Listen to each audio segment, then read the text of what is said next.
Words, I'll kick it off here in just a sec. Well, I'd just like to welcome everybody to Third Thursday. Carrie's been doing a really good job getting these lined up. I know that there's been times when she's had difficulty getting presenters. So if any of you folks out there have something that you'd like to present on a Thursday or know somebody who's got a good topic, please have them get in contact with her. Oh, Other than, yeah, go ahead. you can get in contact with me, but preferably Andrew Gottlieb. He is taking over. If you do get it to me, I will make sure that it gets to him. So no issues there. So on that note, this is my last Third Thursday, and I saved the best for last here. So thank you for joining, Shay Cook. I'll go ahead and introduce Shay. If you didn't have anything else you wanted to add, Mark. Nope, that's it. All right, thank you. Thank you.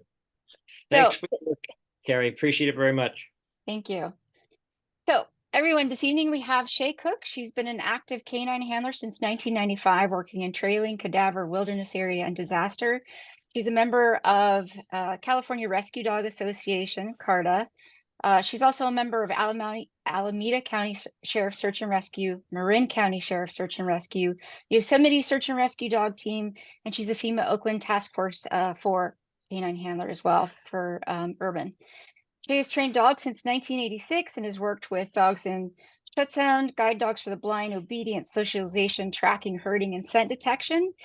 Shay's professional job is as an assistant director at UC Davis and currently working on exploring scent navigation and other researchers as well as the Fit to Work program.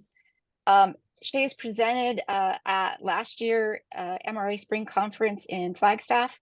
And so in that presentation is what we'll be seeing here tonight. There was a lot of great content that I think will be great for both search managers, canine handlers, and everybody else that's interested in this. And really, really can't thank you enough, Shay, for giving your time here tonight.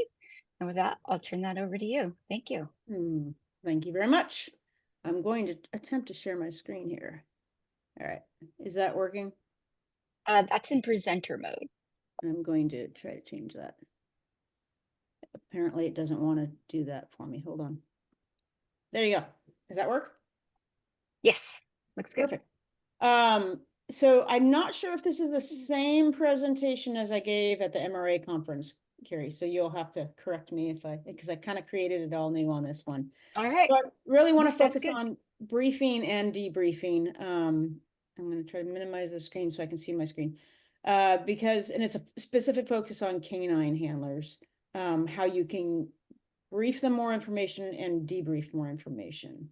And I'm going to have Carrie check the chat. If you have questions during it, please let me know, because I don't mind stopping and answering them. And I would like this to be more interactive if possible. I'm not used to the webinar approach, but I'm fine with this if I can do it this way. Yeah, so if you all feel free to go ahead and post anything in chat, and I'll make sure we get Shay's attention with that. No, I'm going to try there. Okay, so when we do briefing, what are we wanting to know? So when you first do your briefing, you do your general briefing, and then when you go down to team assignments, you want to kind of know what canine disciplines do you have on hand? Do you have area dogs, trailing dogs, cadaver dogs? How many of each discipline do you have? And do you have the ground searchers, aka flankers, for each of those teams? Now, when you look at HRD and area, they're both doing segments of your search assignments. So you want to know, they typically will want to know what are the scent conditions, and those would be wind, sun angle, cloud cover, turbulence, night temperature. I have something called a yellow card, which is referenced below. It was created by Dick Taylor many years ago. He was a dog handler out here in California. And then the other things they'll want to know is, what is the predictive POD? In other words, what is your expected POD of them for their area? And then later on, you'll want to know retrospective POD. How effective was your field at covering that area? And then cumulative, which means if you have previous dog teams in the area, previous ground searchers in the area, equine teams, whatever you've had in the area, the biggest thing I want to get across is please share with them what your POD is for that area. It's usually on the team assignment area, but then if they can't complete that area, where should they focus their efforts? Is there a specific area on the segment that you want to be highlighted? So by some chance, you give them 200 acres and they can't cover 200 acres in the time frame you've given them, then where do you want them to really focus their efforts? Next question right there is, how much time do they have to search the area? Is this a multi-day effort? So should they pack their tent and their sleeping bag and food? Or is this a one and done, get out by 5 or sunset, which now seems to be 8:30? So what is your expectations of them? When do you want them to be extracting from the field?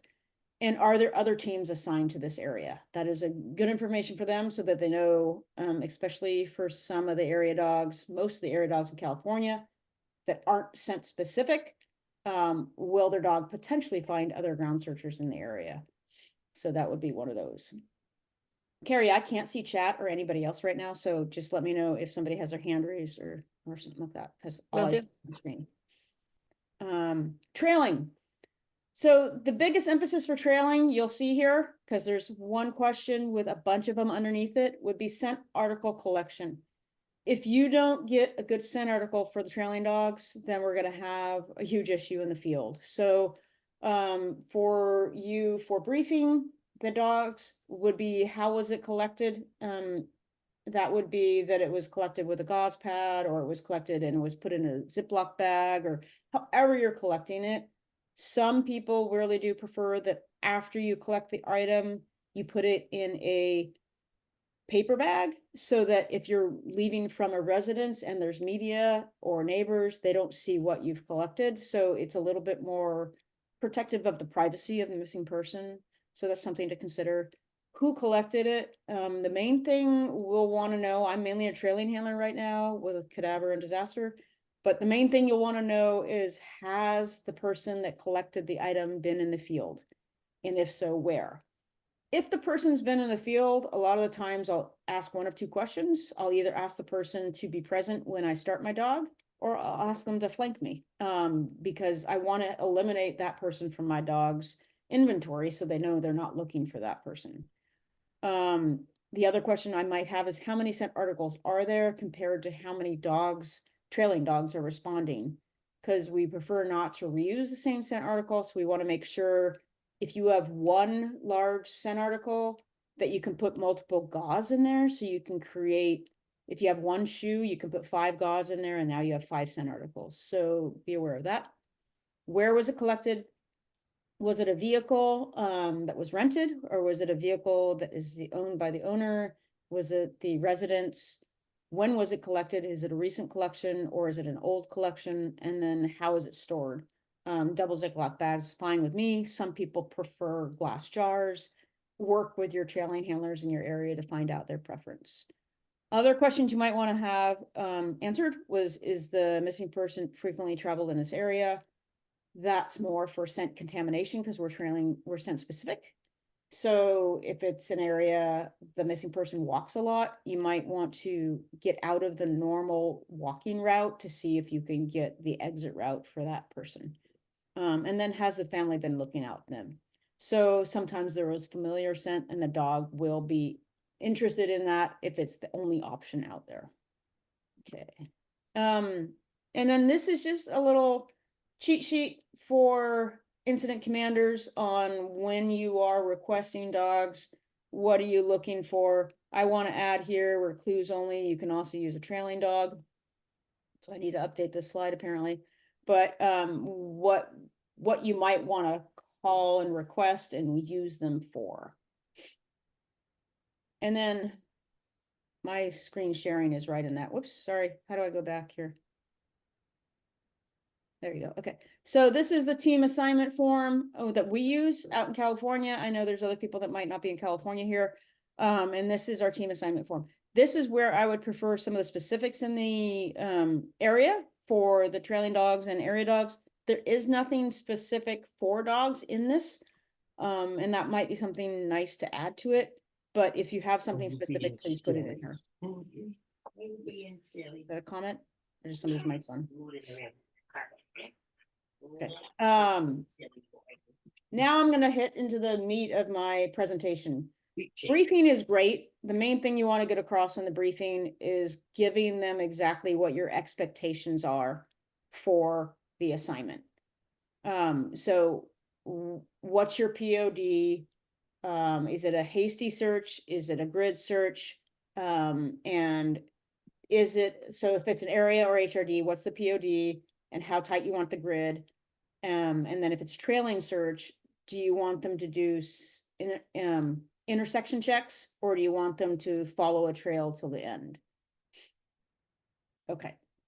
Debrief. This is just a dictionary definition of it. It's a question about a completed mission, or the other noun version is a series of questions about a completed mission or undertaking. I really don't think we ask enough questions for our debrief for it. So are we asking the right questions? What went right? What went wrong? And what do we need to do next? That's the one I think we're missing the most, is what do we need to do next?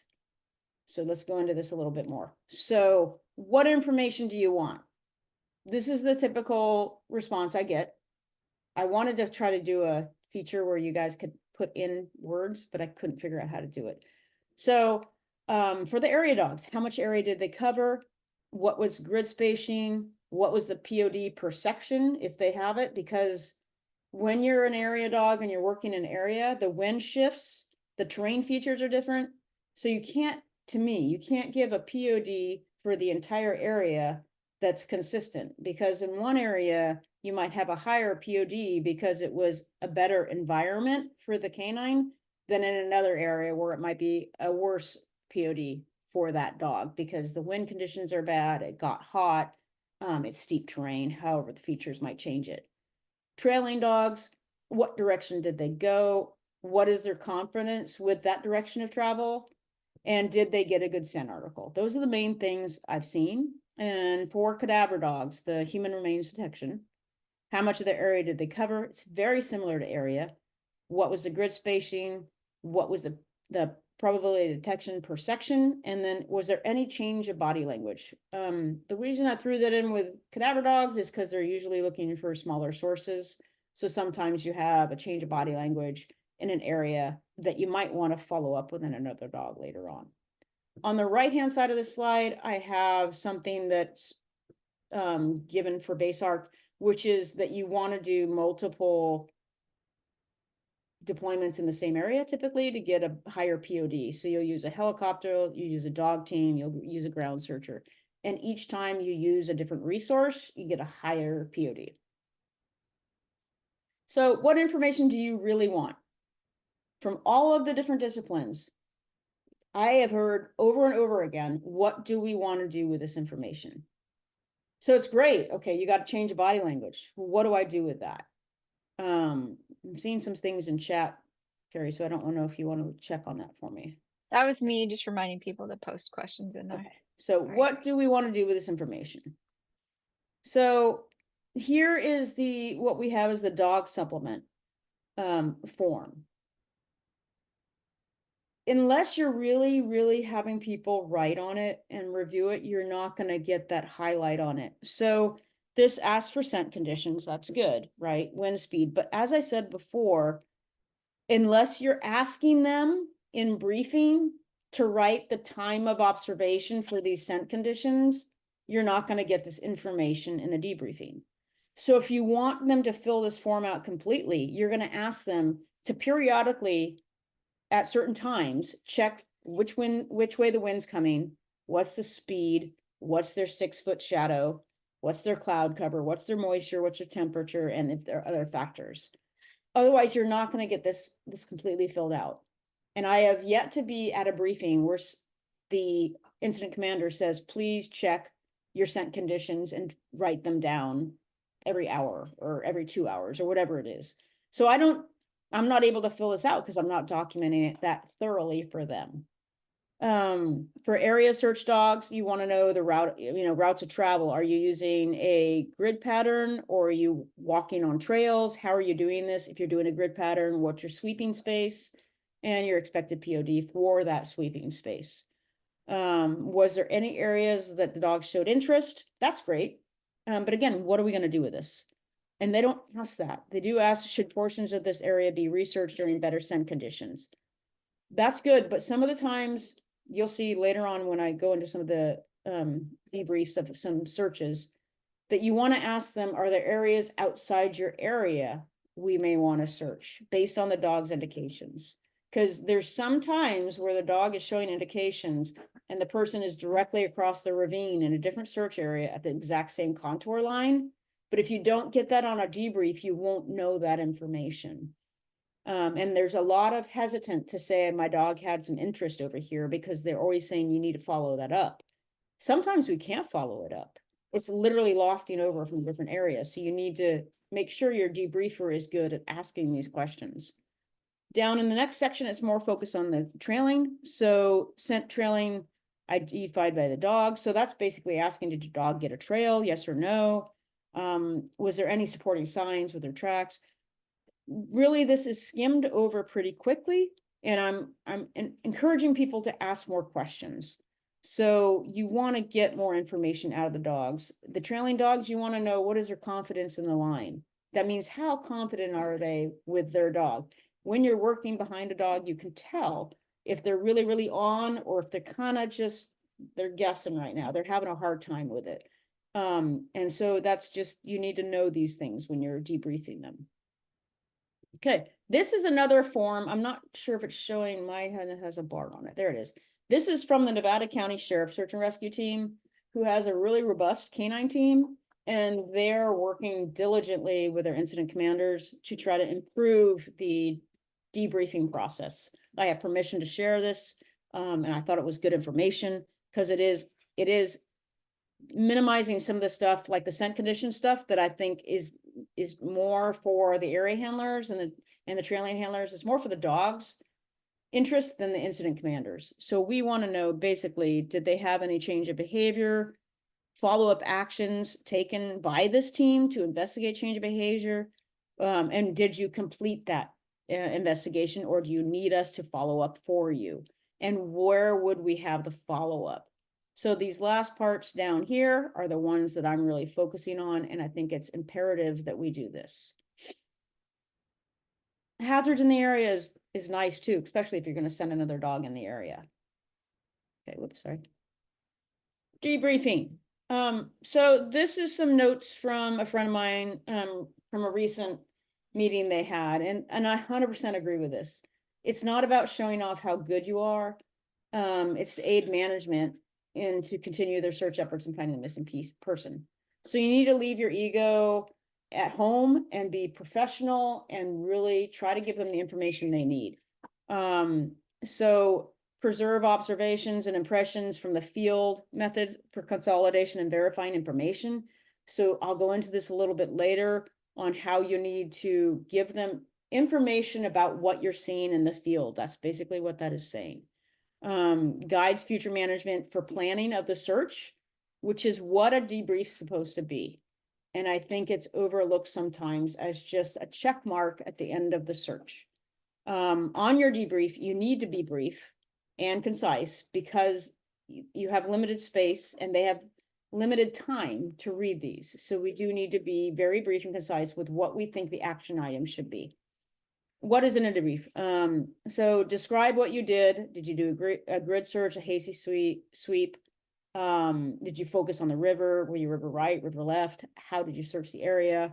I'm not going to read all of these, but basically they want to know, what were your recommendations for further coverage in the area, and did an area get missed? And if it got missed, why? Is it too steep a terrain? Requires a technical rescue group? Is it like a waterfall? Is it too dense and you just couldn't access it because it was just full of manzanita and blackberries and literally you couldn't walk through it? What was the reason that you could not cover it? I've had an area personally that was just had a bunch of hornets there, and I'm personally allergic to bees, so I chose not to go in that area and send another team into that area because I did not want to visit the doctor. This is an example. Anybody that's been to Yosemite or worked with John Dill has seen this slide. And if you look at the bottom right here, any suggestions? So this is a search where they were looking for a missing person, and this particular canine handler had their dog, and the dog fell into under an ice bridge, and she had to get her dog out, and they had to be extracted from the field. And one of the things she said is, I would take another dog back at where seeker showed interest and work all the way up to the PCT from the window. If that had been actually relayed appropriately, the person would have been found. It doesn't change the outcome. He was deceased, but he would have been found much sooner because that's where the person was. She could not finish the search assignment because her dog got injured. I hate just talking, Carrie. I wish somebody else would say something. So this is another one where, you know, they're going over what would your POD be for a mobile and immobile responsive, unresponsive person. The whole area is a hazard, possibly break the search area up. So giving some information on what your feedback is to incident command, and then incident command reading it, and then going in and breaking up the search assignment and making sure it's a more manageable size and a manageable area for the handler to handle. Okay, so I'm going to go into a couple of different scenarios here. So maybe Shay, maybe this is a good time to pause, and anybody, if you use debrief forms that are similar to that, do you guys have debrief forms that are different? Has anybody not seen any of those types of debrief forms? You know, feel free to come off mute and you can comment, or you can make those comments in the chat. Please, I'd as love to well. hear other ideas. Yeah, and like, as you know, Shay mentioned, her focus is largely on California. Shay has been on over 500 searches, and I'm sure things have evolved over the years, but I think one of the great things about Shay is that she's always interested in learning more stuff. So, you know, anything that you share can help her, you know, continue to build on this, even if it's after.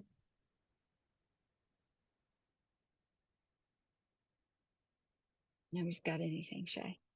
Nobody's got anything. Okay. I'll ask a quick question. Yeah. Okay. Do you, when you talked about sectioning an assignment, Mhm. would you want a handler to do that in the field, or is that something as a debriefer, I would say, let's look at a map of your assignment and section it off and give me those PODs?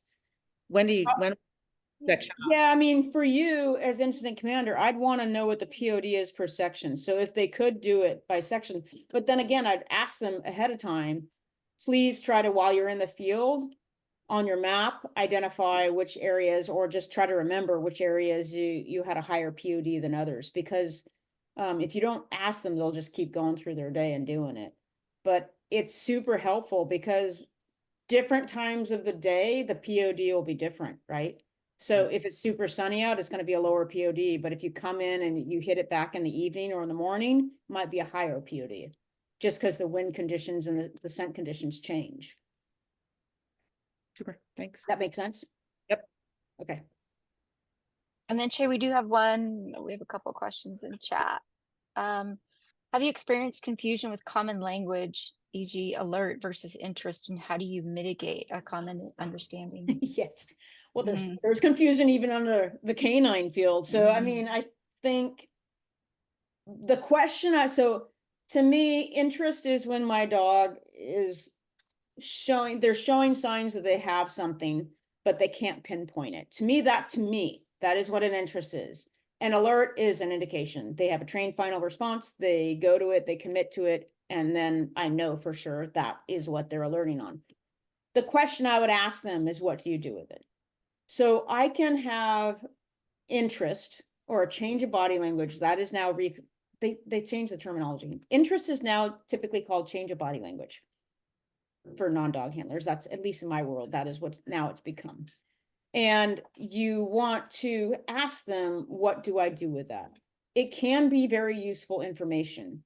I'll show you an example later on where, well, twice now, the change of body language ended up resulting in the find of the missing person, because the handler communicated it with the incident commander and said, hey, I had a really big, we couldn't get an alert because they weren't right there. Because most dogs are trained to alert or give alert is now called trained final response.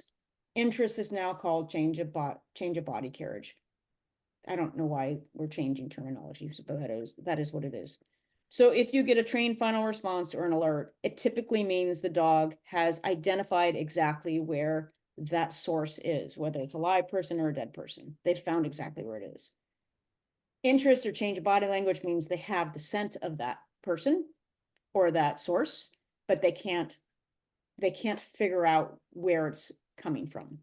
That could be because it's inaccessible, or because it's diffuse, or they just have a pool. So asking the handler, what do I do with this information, is very useful. They can say, well, the wind was coming across the creek and I would suggest you search across the creek. Or, you know, there was a deep canyon down there, I would search this canyon. So that's sort of what I would say to that. I don't know if that answered that question or not. I think so. Okay. So, yeah, but feel free to add additional questions if you need to. We'll take one more question here and then we can get to these at another little break, maybe, Shay. Yeah. If that sounds good. Okay, so what are good ways to determine what is an appropriate search area for one period for a search dog team? And does it vary by type of dog, cadaver or scent? Yes, it does. So that's a whole different class. That's a search assignment Right. class. But typically, it depends on your train too. So a golf course is going to be a different search assignment than a type 1 in the high altitude, right? So you need to give them, it'll be factors on how fast they can cover the area. Typically, most searchers go 1 to 2 miles per hour based on the terrain. So I can give information on that, or that can be a different class later on. But you want to give them search areas, most of the search areas no larger than probably 100 acres, 150 acres. You can go up to 250 if it's a reasonable area for an area dog. I've had some assignments in some areas where I won't give any more than 40 acres because it's a very steep area. It's very difficult terrain for them to go, and they only have until 4 p.m. to do it. If it's a multi-day search, you can give them a larger area with them to break it down however they want to over those 3 days, 2 days, whatever you give them. Cadaver is a different story. I don't want to go too much into this, Carrie, so shut me off if I'm going too Yep. much. Cadaver is a different story. Is it a large source like a suicide that's above the ground, possibly hanging or on the surface? You can give them larger acres, 20 acres, 10 acres, maybe up to 40 acres. If you're looking for disarticulated remains or a cold case or something where you feel it was a homicide or scattered by animals, then you'll give them smaller areas, 5 acres maybe, because the dogs work much slower looking for small sources than they do for a whole source. Trailing dogs, you typically want to start at the place last seen or the last known place, whichever one you might have. If you have a bunch of trailing dogs responding, the other place you could use the trailing dogs is sort of to almost like containment, where you want to put them out on the periphery to see if they can get an exiting trail out. Kind of view it as not a camera, like we have video cameras or ring cameras out front. It's a scent ring camera, so it can tell you if the person's scent has been there.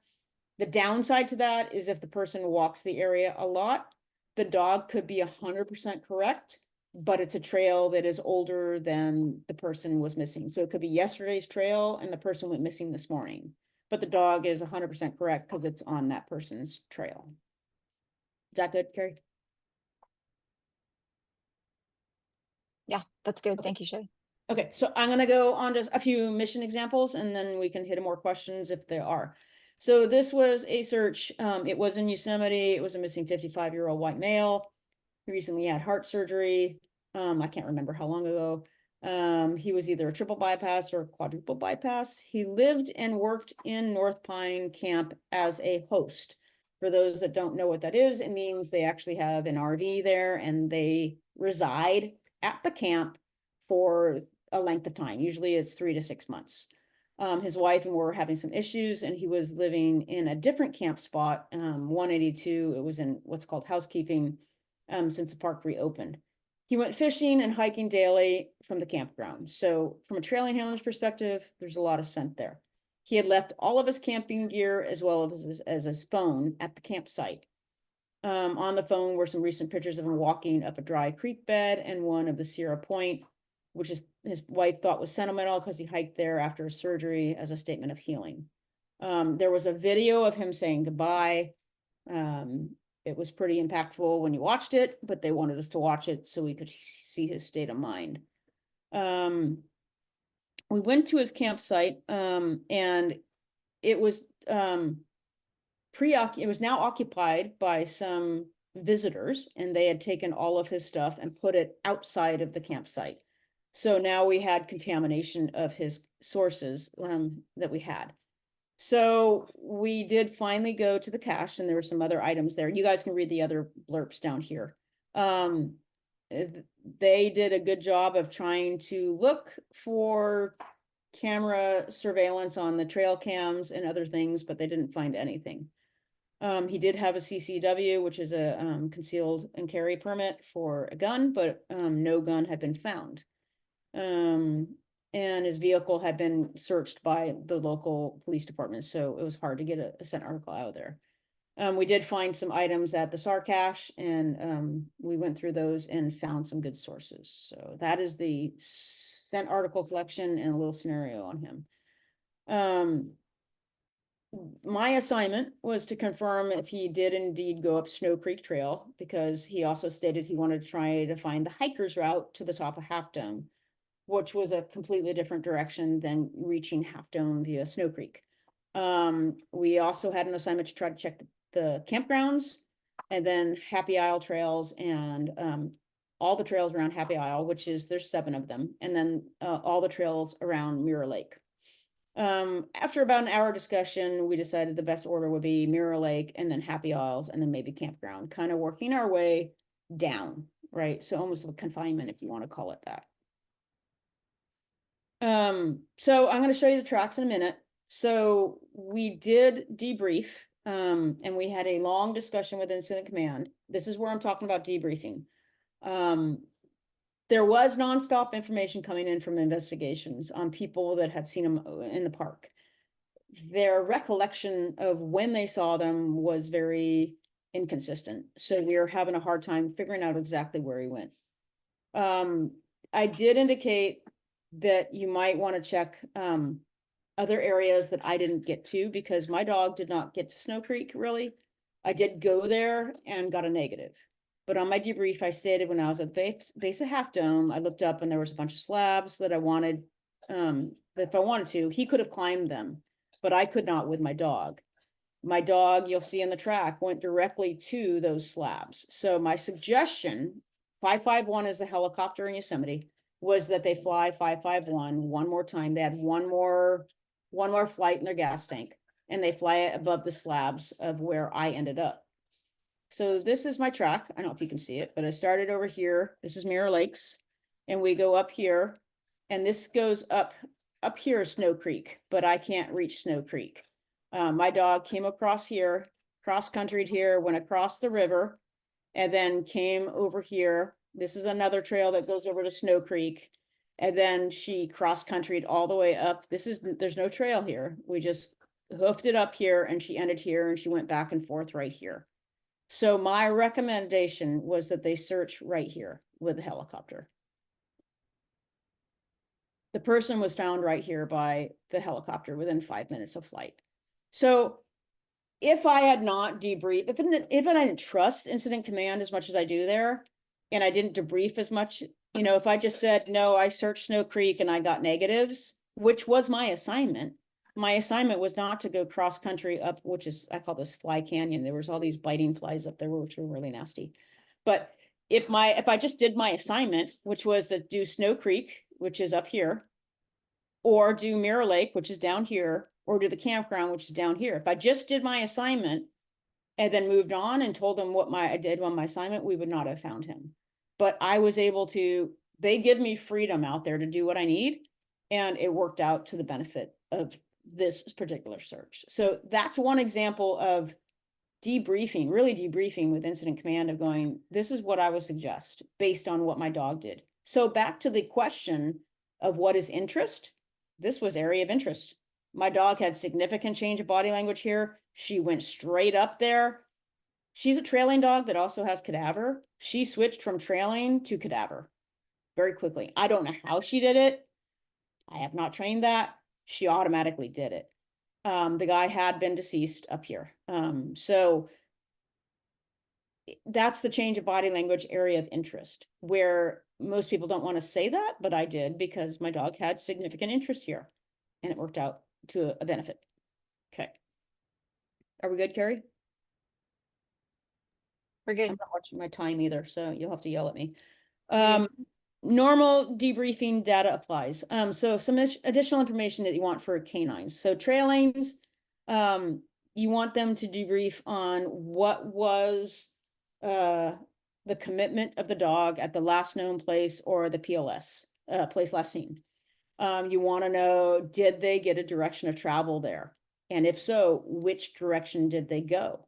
And what is their confidence in that direction of travel? Those are the main things you need to ask the trailing dogs. And if they have permission to follow through on that trail, because sometimes you do not want them to follow through because you want them to kind of catch the person, which means you have to leapfrog them. And other times you want them to follow through, then how far did they go? That would be another one I would ask. And you'll see it in their tracks. Area dogs, areas of interest versus alerts. The guy hit it on the nose with that one. Were there areas of significant interest? And if so, what was the interest coming from? And were there concrete alerts? A concrete alert should result in a find. To me, that's just what a concrete alert or trained final response should be doing. Areas of interest, change of body language can lead to additional areas being searched that lead to the find, hopefully. What were the scent conditions through the assignments? I already went through that. Wind direction, velocity. Areas not covered by the dog. I said downwind dog because sometimes the dog is in the search area, but they're not downwind, so they will not be getting anything from that search area. They're actually searching a different area, which is downwind, is upwind of them. So knowing the wind direction and making sure the dog is searching all of the area downwind in the area you want them to.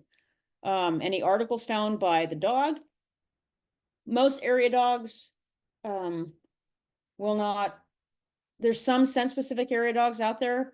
In California, we don't have them, but if it's a recently touched article, a lot of the area dogs will go into it for interest. If it's something that is confirmed as the person's, you can use a trailing dog from there. If you have a trailing dog that is trained to do scent article indication, which not all of them are, there is no certification for that. That's something you have to ask the handler if they do. They can come up and confirm or deny if that's the person's article. Again, it's a relationship you have to build with the canine team on trusting that they're honest with that and making sure it's valid. And then for area dogs, trailing dogs should do this too. Did they attempt voice calls? So sometimes they forget to do voice calls when they're out there. So on briefing, again, going back there, you might want to ask them, make sure you do voice calls, stop periodically, do voice calls, and then wait to see if you hear something back. When I did do area and my current trailing dogs, when I do my voice calls, it's kind of funny because they actually stop breathing. They put their mouth shut and they listen because they know we're listening. And I've trained that because I've done it in training sometimes where the person will call out when I do a voice call. So they learn to listen to kind of cheat the system with that. And then is there any recommendations for additional canines in the area? Get some input from the canine teams that are there on what planning should happen for the next operational periods. And then if there's any factors that the assignment might decrease the dog's capabilities, was it too hot, too cold, no wind, too many people, all that stuff. And then debrief the flankers along with the dog team because they might have a different take on things. Okay. Do we go on, or you want to take another question, Carrie? We can take another question. So, David, if I get this wrong, feel free to correct me, but I think there was a typo here.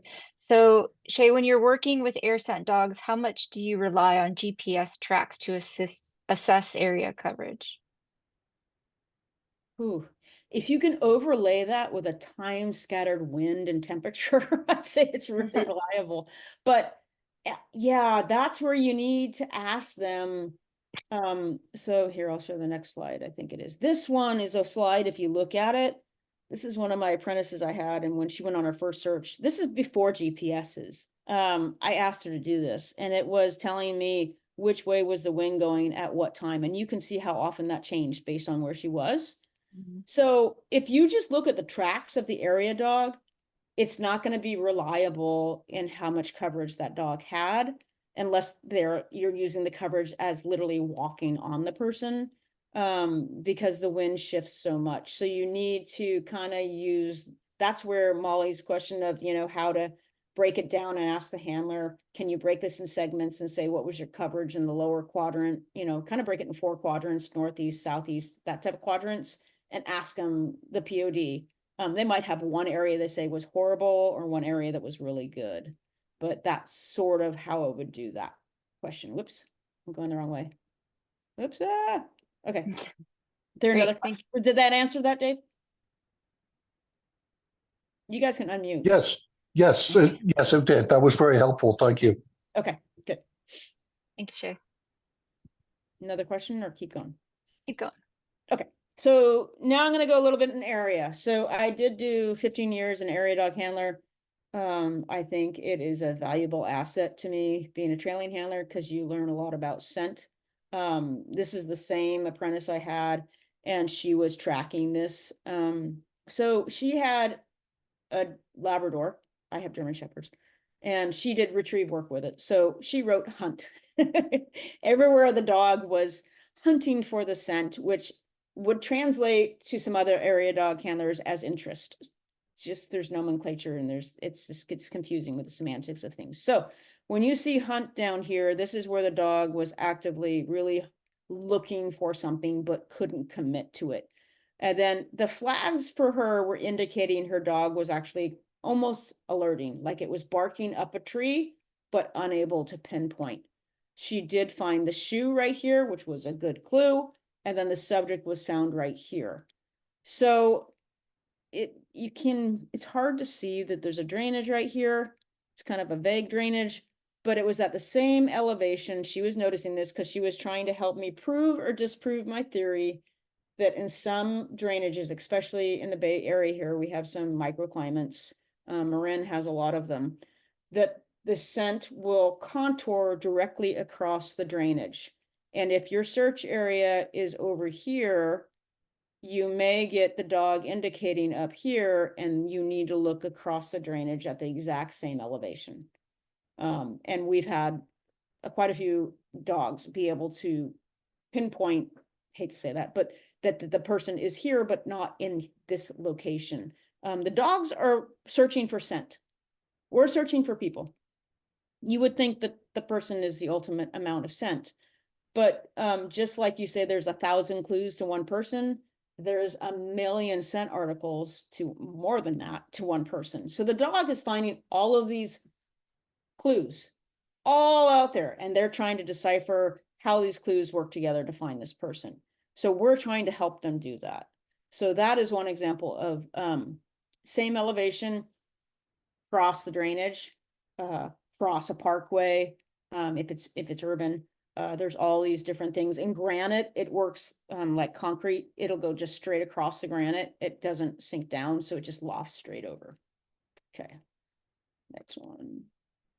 This is the same thing with the contouring, and this shows the wind direction, and that goes to Dave's question on how much reliability can you have on the track. The track is great for where they covered, but unless you know the conditions of that area, you can't really evaluate whether the dog was 100% correct or not, because we've even set it up on trainings where you'll have somebody on the other side of a boulder or on the other side of a tree, and you make it specifically that the dog is not downwind of that person, and the dog can go 40 feet away from the person and not catch them, because there's no scent there at all. So it's knowing how to work with the conditions, and you know, just like any other resource, you know, it is, you sometimes you aren't successful with it, even the best conditions you want to try. Okay, and this one wasn't, there was another team that headed up that area too. Okay. Do you want to do questions or want me to keep going?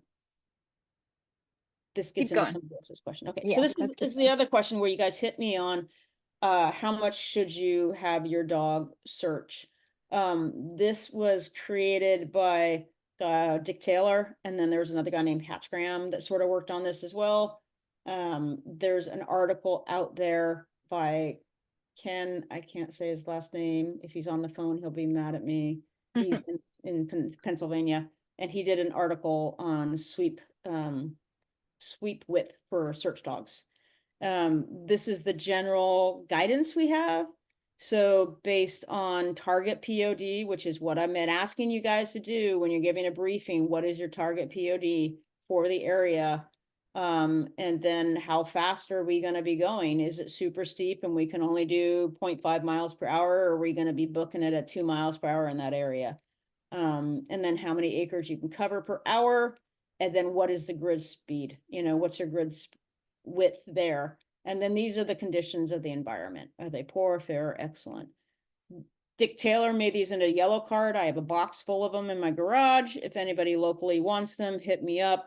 I'll make you go through a little bit of a talk with me so you know how to use it. And then I will hand you out these little cards. They're small, so you can put them in your wallet or your vest. And then here's how it breaks down for an example. If you have 400-acre area and it's fair scent with a 50% POD, you're going 1 mile per hour. You can do about 400 acres in 4 hours. So you want 100 acres per hour. And then that's where the chart is for 32 hours, right? So that's not a reasonable assignment for that one, right? Is that making sense to people? I hope it is. So one of the things I know we did for, at least I did for NASAR, for the SARTEC 2, I think it was, you had to do your pacing, like how many steps you have. So you're pacing. The thing that I challenge that later on with is getting my pacing going up a steep hill, down a hill, when I'm tired, when it's hot. So your pace will change depending on the conditions of both the environment and your fitness, or your endurance at that point. So take these things into consideration. This is turning into a regular POD class, I'm sorry. Okay, so phases related to briefing, could be debriefing, briefing, could be similar, really similar. So when you're doing the planning, is there a canine handler that can help with planning or debriefing? If there's multiple canines, typically for at least California with CARTA, we'll send a team lead. That team lead should be discussing among the canines what their cumulative assessment is of the search and if they have assignments, suggestions for the future. If you don't have that, you might actually say, hey, can all you guys go together and talk, because they'll bounce idea. They'll be more comfortable talking to each other for one and saying, hey, I had some interest over here and I didn't over here. And based on the experience level of the handlers, they'll be able to help them better, because some of the newer handlers don't have enough experience to figure out how to give incident command the proper information. They're still learning to just evaluate it in the field with their dog. And that's the same thing here. Is there a canine dog ops or a canine team lead, whatever your terminology is for it, to help with the debriefing? Then when you're looking at the form on completion, was the expected POD achieved? And if so, in how many of those segments was it achieved?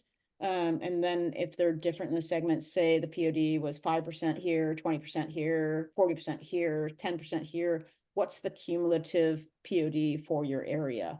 And was the assignment appropriate for that resource? Sometimes there's areas that aren't appropriate for dogs. And you just need to understand that and go, you know, this really, we shouldn't have used a dog in this area, so let's not do that assignment again there. And then was the size of the assignment appropriate? For area handlers, you can use that chart to do the assignments. That is just a guide, so you need to take into factor the terrain and the conditions. So if it's really hot and steep, you need to waver that a little bit. For trailing dogs, the only thing I'd say with size of assignment would be, one time I had an assignment and it was to literally check 14 intersections. That's a lot for my dog. That's a lot of negatives or a lot of positives if it's an area the person frequents a lot. So I should add into there for trailing dogs, it's how many areas do you have them to check? So you need to give the dogs breaks after certain periods of time for size and for amount of search areas. I don't know what my time is. Carrie will correct me. Any constraints by the team? Sometimes we go a little faster than some of the people are used to. So making sure there's compatibility between your ground searcher that's assigned to the team and the dog team is important. Some teams go slower, some teams go faster. So making sure that handler and their flanker are appropriately paired up is a good thing to do. And then if there's a stop time or start time on multi-day searches, recommending giving them a deadline to stop. So 6 p.m. stop, set up your tent, check again at 6 a.m. so they know when to turn the radio off and the GPS off to save batteries. Other resources in the area dogs that aren't scent specific, it's really good to know because otherwise your dog might be alerting other ground searchers in the area consistently. For the trailing dogs, it's not as challenging, but it's still easier to work in an area that there weren't any people. You'll have more success that way. And then I can go through the others, but I think we're getting close on time. So I'm gonna skip through those. For field operations. Those are pretty much standard. And then interpreting the team and then making recommendations for additional resources and additional assignments. So they might be an area dog and say, hey, you might want to get a trailing dog over here. I saw a footprint. It could be, I had a weird smell here. You might want to get a cadaver dog here. So calling in a different resource. Could trailing dog is, I had a lot of interest here. My dog can't figure it out. Bring in an area dog. So making sure they are willing to ask for different resources. Okay. And then now I got to questions. All right. Perfect timing. Okay. We got a couple more questions here. So you suggested debriefing the flanker as well as the handler. Yes. Don't you want to be cautious about having a flanker comment on the actions of a dog when they may not be familiar with how dogs work? And then there's a follow-up that should there be a different set of questions for dog team flankers? Yes. And well, the flanker questions are more for them as a ground searcher. So there's stuff the flankers will see that the dog handlers will not see. They might have seen some sign in the grass that the handler missed because they're watching their dog.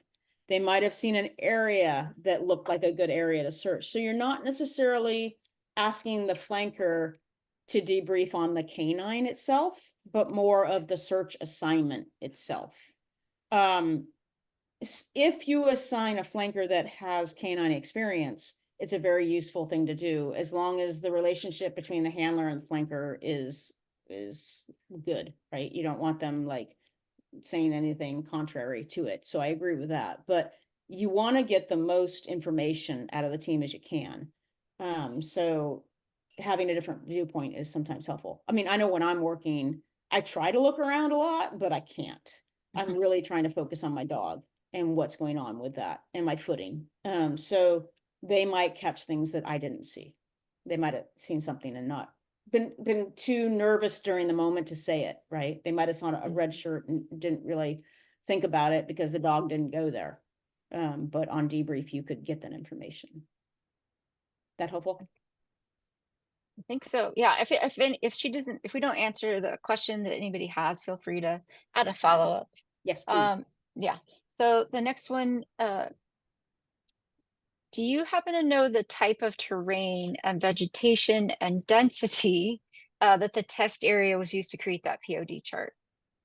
And that's coming from Mark, who's in Alaska. So that, yeah, it was most of the trials for the yellow card were done on the coast. So it was rolling mountain, was not high elevation. So it was maybe 200 feet, 300 feet elevation. So not high elevation. It was thick brush because it had a lot of dense brush from the ocean. And it did have some steep drainages and steep ravines. But it was not as horrible as I've seen. It would probably be an average area. It wasn't an open meadow with, you know, nothing in the way, but it wasn't also the worst drainage that I've seen. So I would say it's a good middle of the line go. That's a great question, because we should do that in different terrains for sure. That's a great question. That's something I wish we had a funding to do that. I would do that in a minute. Cool. So Richard, I'm gonna truncate your question up a little bit here. So feel free again to add follow-up questions if you need to. So how do I, as a search manager, make decisions about where to deploy my resources based on past, I'm gonna tread lightly here, based on past deployments with canine teams. So what I'm seeing here, Shay, is a lack of trust between the search managers and the canine handlers, and there being some frustration created in that process. And then the search manager struggling then with, well, do I just ignore, or how do I make some decisions there?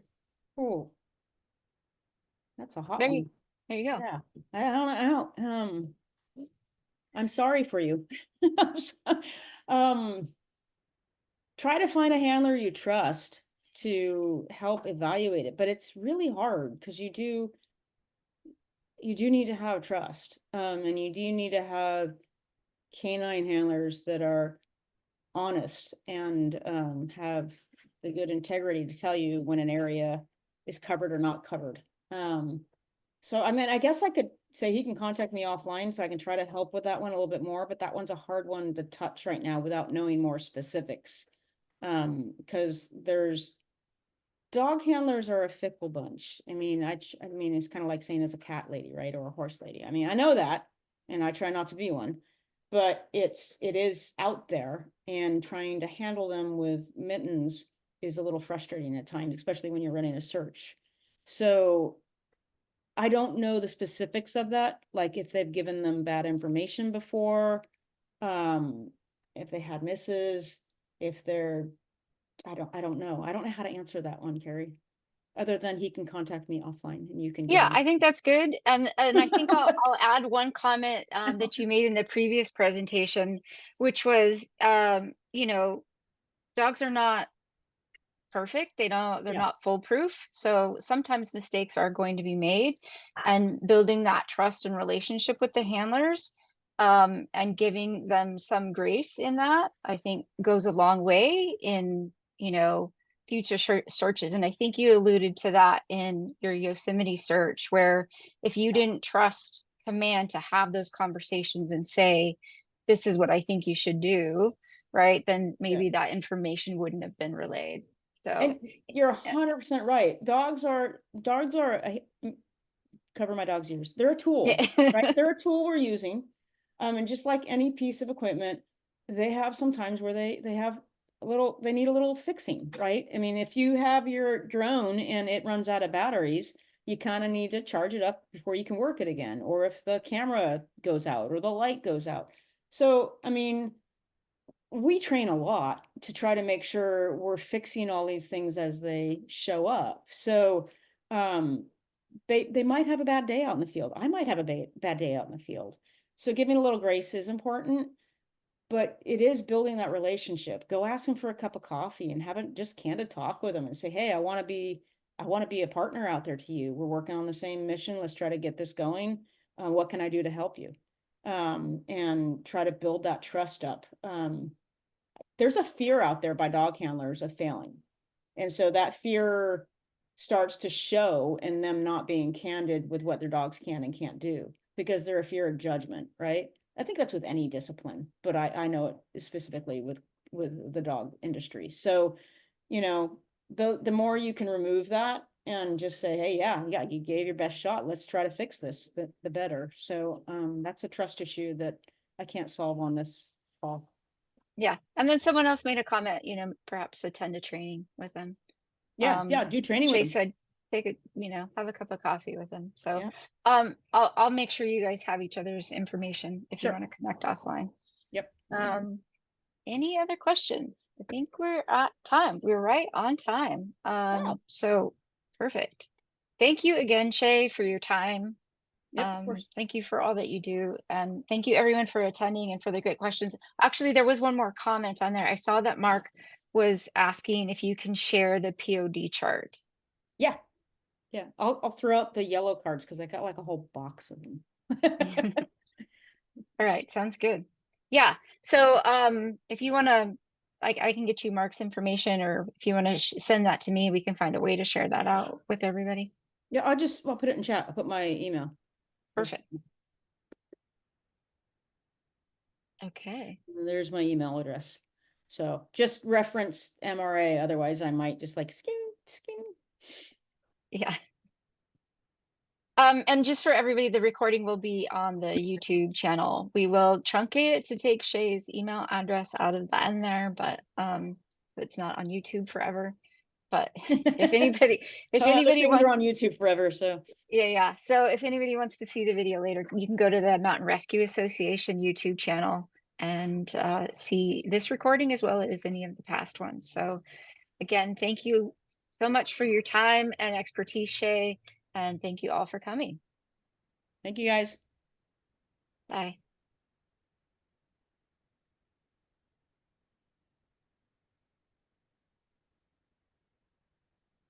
Oh, I see Anne shared Ken's.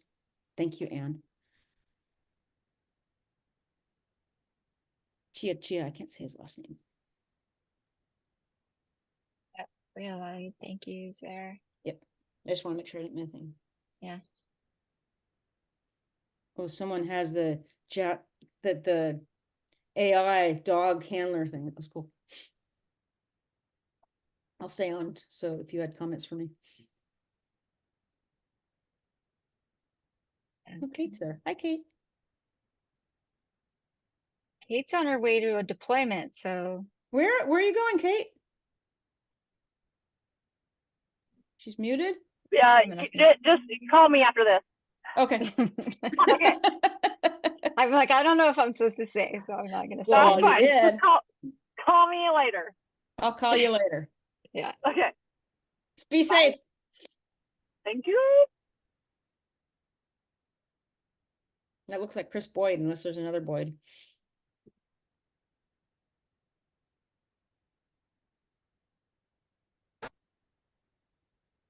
Sorry about that, guys. I was just listening while I'm doing projects for the wife. So thank you for the information. I'm new to this, so I really appreciate it. Okay.